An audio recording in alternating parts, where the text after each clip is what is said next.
विद्यार्थी मित्रांनो, सह्याद्री ट्युटोरियल्समध्ये तुमचं स्वागत आहे. ऑर्गॅनिक केमिस्ट्री रिॲक्शन्स लगेच डोळ्यासमोर येत आहेत. पण मी तुम्हाला सांगू का की बोर्डची प्रिपरेशन असू दे नाही तर सीईटी असू दे, ऑर्गॅनिक म्हणजे फक्त रिॲक्शन असं नाहीये. हा, रिॲक्शनचा पार्ट खूप मोठा आहे मी मान्य करतो, पण आपण काय करूया, स्ट्रॅटेजी काय ठेवतो बघा, मी ऑर्गॅनिकचे IMP क्वेश्चन्स तुम्हाला प्रोव्हाइड करणार आहे from easy level to hard level. म्हणजे आपण 4 टॉपिक एकत्रच तयारी करणार. लक्षात घ्या, कुठले 4 टॉपिक? हॅलोजन डेरिव्हेटिव्ह, त्याच्यानंतर अल्कोहोल, फिनॉल, इथर, अल्डिहाइड, कीटोन, ऍसिड आणि अमाइन. हे 4 टॉपिक मधले मोस्ट इम्पॉर्टंट क्वेश्चन मी 1-2 व्हिडिओ मध्ये तुम्हाला प्रोव्हाइड करणार आहे. आता सांगतो, आम्ही कधी अगोदर ऑर्गॅनिकला हात लावला नाही, अशी बरीचशी मुलं आहेत, त्यांनी काय केलं पाहिजे ते सांगतो. म्हणजे IMP क्वेश्चन देतानाच मी ते सांगतोय, आपण इझीच क्वेश्चन असे घेणार आहे की तुम्हाला जमणार आहे ते. क्वेश्चन नंबर 1 इम्पॉर्टंट जो आहे तो आहे डेफिनेशन अँड क्लासिफिकेशन. डेफिनेशन आणि क्लासिफिकेशन. चला ठीक आहे, कुठली पण डेफिनेशन मला विचारा, तुम्ही कसं विचारणार मीच तुम्हाला सांगतो.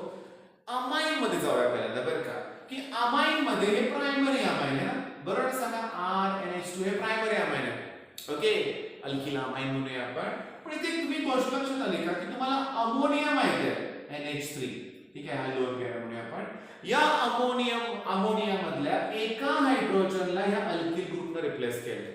म्हणजे हे जे अमाइन आहे ना, हे डेरिव्हेटिव्ह ऑफ अमोनिया आहे.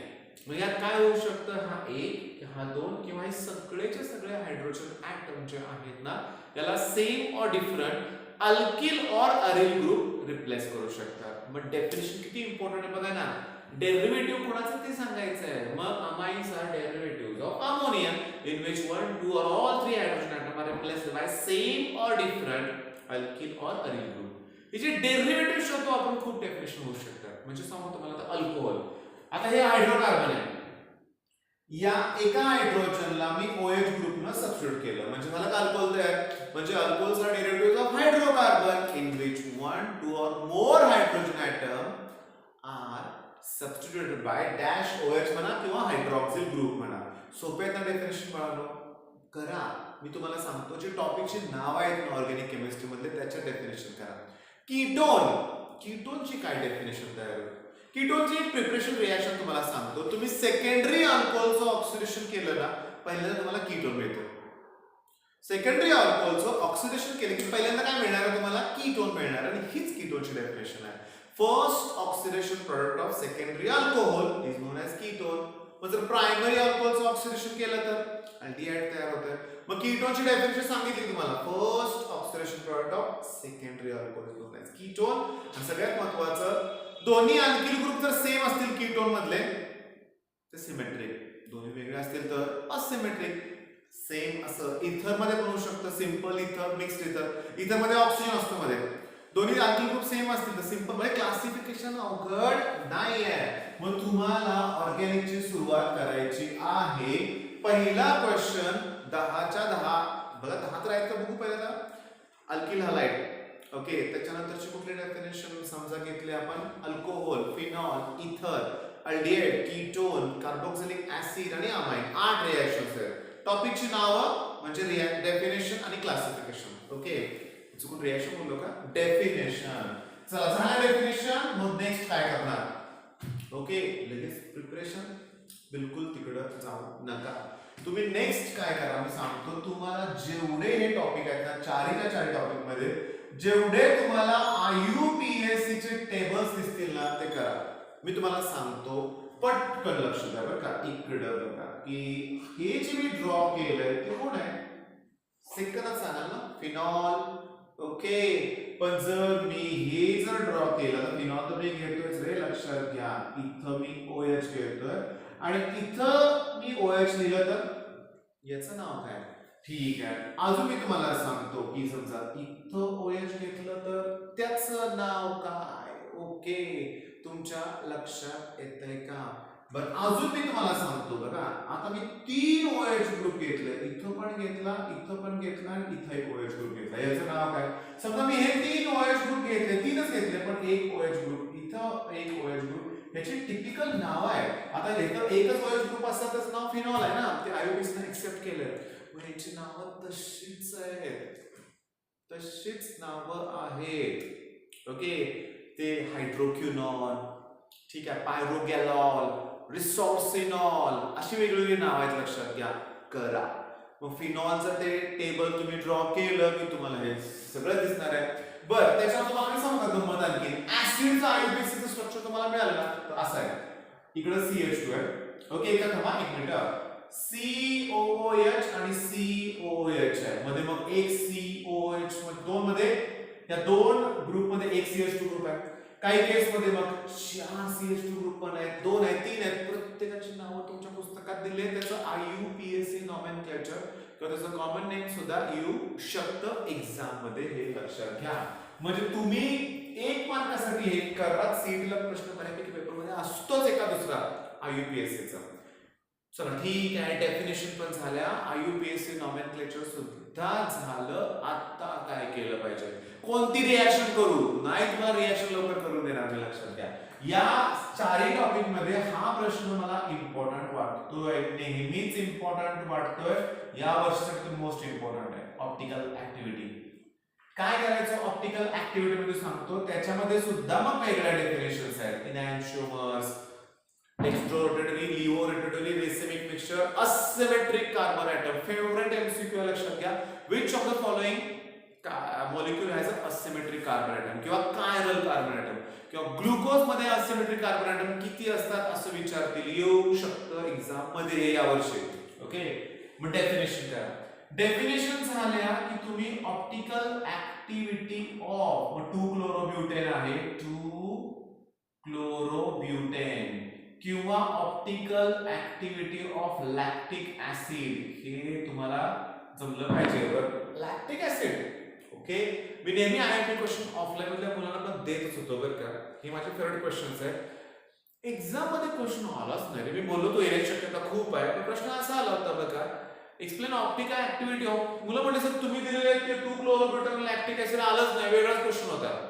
मग काय होतं माहितीये का, बघा, explain optical activity of alpha hydroxy propionic acid. Alpha hydroxy propionic acid म्हणजेच लॅक्टिक ऍसिड. ऑर्गॅनिक मध्ये हा मोठा इश्यू आहे, म्हणून IUPAC प्लस कॉमन नेम सुद्धा परफेक्ट व्हायला पाहिजे आपल्याला, लक्षात घ्या. ओके, दिवसभरात होईल बाळांनो, 1-2 तासच करायचं, अजून खूप देणार आहे तुम्हाला प्रश्न. मग ऑप्टिकल ऍक्टिव्हिटी झाली की नेक्स्ट क्वेश्चन जो तुम्ही करणार आहे तो करणार आहे SN1 आणि SN2 रिएक्शन मेकॅनिझम. SN1 आणि SN2 रिएक्शन मेकॅनिझम, हा 3 मार्काचे. पण हा प्रश्न एक्झाम मध्ये विचारत असताना असं म्हणणार नाही तुम्हाला की SN1 रिएक्शन मेकॅनिझम एक्सप्लेन करा म्हणून, नाही. ते म्हणतील explain alkaline hydrolysis of tertiary butyl bromide. Okay, tertiary butyl bromide असं विचारतील, किंवा explain alkaline hydrolysis of methyl bromide. Tertiary butyl bromide म्हणलं की SN1 आहे, आणि मिथिल ब्रोमाइड म्हणलं की SN2 आहे. म्हणजे एनर्जी प्रोफाइल डायग्राम आहे, back side attack, front attack, 100% इन्व्हर्जर, आणि डिस्टिंग्विश करा ना SN1 SN2 ला. डिस्टिंग्विश सुद्धा प्रश्न एक्झाम मध्ये येऊ शकतो, आणि का नाही आला पाहिजे, येऊ शकतो. ठीक आहे, त्याच्यानंतर मी तुम्हाला जो प्रश्न देणार आहे ना, मी याला IMP म्हणतोय कारण हा CET साठी खूप इम्पॉर्टंट आहे. तुम्ही सगळ्यांचे युजेस लिहून काढा. 21 अपेक्षित घेतलंय का, ते असेल तर युजेस सगळे एकत्रच मिळतील तुम्हाला. ठीक आहे, नाही घेतलं तर घ्यायचीच गरज आहे का, पुस्तक उघडा ना, तर दिसेल की तुम्हाला युजेस प्रत्येकाचे. ओके, फिनॉलचे युजेस आहेत, ऍसिडचे युजेस आहेत, इथरचे युजेस आहेत. ठीक आहे, बरं. आता नेक्स्ट मी तुम्हाला सांगतो आता नंतर काय केलं पाहिजे. मला मी तुम्हाला अजून रिएक्शन कडे नेणारच नाहीये. रिएक्शन सोडून जे बाकीचे प्रश्न आहेत ना, ते तुमच्याकडून मी अगोदर करून घेणार आहे. ओके, म्हणजे SN1 आलंय, SN2 युजेस. अजून सांगू तुम्हाला मी स्ट्रक्चर कोणाचे आहेत करायला आठवा बघू. ठीक आहे, मी तुम्हाला सांगतो. जेव्हा तुम्ही हा टॉपिक करताय, कोणता टॉपिक, हॅलोजन डेरिव्हेटिव्ह, त्यात तुम्हाला सांगतो एक आहे, एक पावडर असते बाळांनो, सांगतो DDT. ओके, ही जी DDT पावडर आहे ना, त्यात 5 क्लोरीन ऍटम असतात. किती? 5. स्ट्रक्चर काढून दाखवा. स्ट्रक्चर काढून दाखवा, एक्सप्लेन द किंवा draw the structure of DDT. 1 मार्काला VSAR ठरलेला क्वेश्चन होता अगोदर, किंवा विचारलं किती क्लोरीन ऍटम असतात, 5 क्लोरीन ऍटम असतात. ठीक आहे, क्वेश्चन नंबर 7 जो तुम्हाला करायचा आहे त्यात तुम्हाला सांगतो रिएक्शन कडे जायचं नाही. आज मला रिएक्शन आज पहिल्या रिएक्शन करायचे आहेत मला. मग क्वेश्चन नंबर 7 मध्ये आपण कुठला क्वेश्चन घेऊया? मी आठवतोय बरं का की हॅलोजन डेरिव्हेटिव्ह मध्ये रिएक्शन सोडून अल्कोहोल सांगतो. हे जे अल्कोहोल आहेत ना, alcohol have higher boiling point. Alcohols have higher boiling point than corresponding alkyl halide किंवा इथर किंवा या सगळ्यांपेक्षा अल्कोहोलचा बॉइलिंग पॉइंट जास्त का असतो? हे गिव्ह रिझन मधून अगोदर एक्झाम मध्ये विचारलेला फेवरेट प्रश्न आहे. सांगतो. अल्कोहोल मॉलिक्युल्स मध्ये असतो इंटरमॉलिक्युलर हायड्रोजन बॉन्डिंग, म्हणजे दोन अल्कोहोलचे मॉलिक्युल एकमेकांमध्ये इंटरमॉलिक्युलर हायड्रोजन बॉन्डिंग तयार करतात आणि या हायड्रोजन बॉन्डिंगला ब्रेक करण्यासाठी अजून एनर्जी प्रोव्हाइड करावी लागते, नंतर ते बॉईल होणार ना. And such type of hydrogen bonding is not present in ether. Hence, alcohol have higher boiling point than ether असेल किंवा alkyl असेल जे दिलं असेल त्याच्यासारखं. मग लक्षात येतं तुमच्या? बरं, किती क्वेश्चन झाले सांगा? Question number 7. आता क्वेश्चन नंबर 8. ओके, काय माहितीये का, काही टेस्ट आहेत टिपिकल. ओके, काही युजेस वगैरे सगळं आपण घेतलं की आपण आता सांगतो. मी काही गोष्टी सांगतोय बरं का, त्या तुम्ही कराच.